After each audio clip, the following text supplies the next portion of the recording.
नागौर सांसद हनुमान बेनीवाल ने जोधपुर में ओसिया की पूर्व विधायक दिव्या मदेरणा का नाम लिए बिना उन पर और उनके पिता पर ऐसी विवादित टिप्पणी की थी जिससे दिव्या मदेरणा भड़क गई।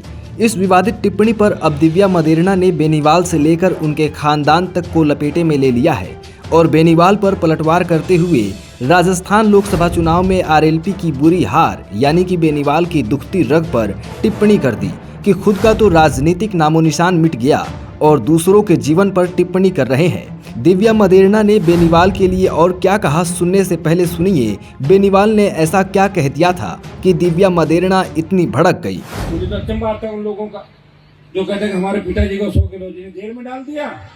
अच्छा 100 किलो तो जेल में डाल दिया, उनके बेटे के आगे ठुमके क्यों लगा रही हो आप? वो तो मेरा धर्म है। कांग्रेस पार्टी डीजे के आगे ठुम ठुम ठुम, हमें ज्ञान उसे धरना क्यों नहीं दे रहे हो? किसानों को ट्रांसफर में उतार रहे हैं, तकलीफ में लोग, बैंक वाले कुर्की कर रहे हैं, ढोल बजा के कर रहे हैं। आओ, किसान पुकार रहा है, समाज पुकार रहा, आओ सड़कों पे, तुम वीर हो, संघर्ष करो। रील मत बनाओ। आप रील बनाने वाले नेता के पास पहुंचे तो उसने कहा कौन हो तुम लोग, मैं नहीं जानता, नहीं मिलता ऐसे। हनुमान बेनीवाल की मदेरणा परिवार को लेकर की गई विवादित टिप्पणी पर दिव्या मदेरणा ने बेनीवाल पर पलटवार कर खूब खरी खोटी सुनाई। मदेरणा ने और क्या कहा, सुनिए। मैंने आते आते मुझे गाड़ी में किसी नेता का वीडियो भी दिखाया था और उस नेता में वीडियो में कह रहे थे कि ओसिया के अंदर ट्रांसफार्मर उतारे जा रहे हैं। क्या हाल ओसिया में, वो आके धरने क्यों नहीं देते, बैठते क्यों नहीं है? तो भाई ये वही नेता हैं जो ओसिया में आके कह रहे थे कि मैं दिव्या को हराऊंगा, मैं दिव्या को हराऊंगा। तो आज अगर ट्रांसफार्मर उतर रहे हैं और आज अगर ओसिया की जनता प्रताड़ित है तो वो आपके निर्णय से प्रताड़ित है, क्योंकि अगर मैं विधायक होती तो ओसिया का ये मंजर नहीं होता। लेकिन मैं इससे ज्यादा कुछ कहना नहीं चाहती, इसलिए कि जंग के भी उसूल हुआ करते हैं। बच्चों पे, औरतों पे और सूर्यास्त के बाद प्रहार नहीं किए जाते।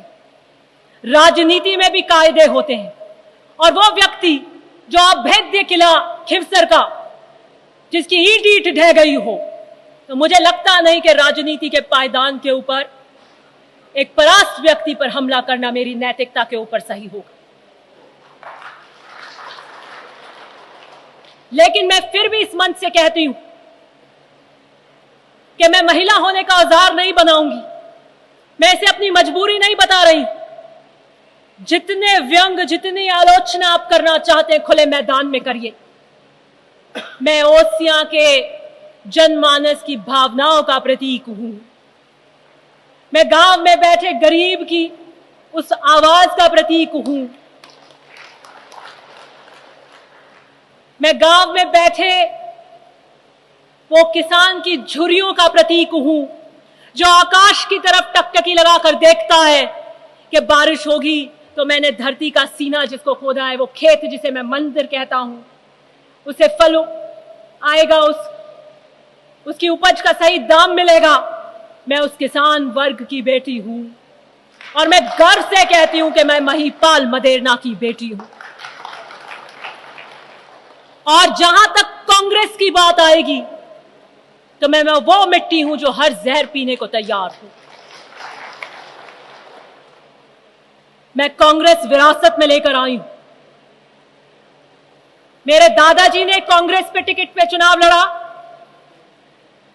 मेरे पिता ने कांग्रेस के टिकट पर चुनाव लड़ा, मेरी माताजी ने कांग्रेस के टिकट पर चुनाव लड़ा, मैंने कांग्रेस के टिकट पर चुनाव लड़ा। मेरे पे प्रहार करने वाले नेता के पिताजी ने कौन से टिकट पे चुनाव लड़ा?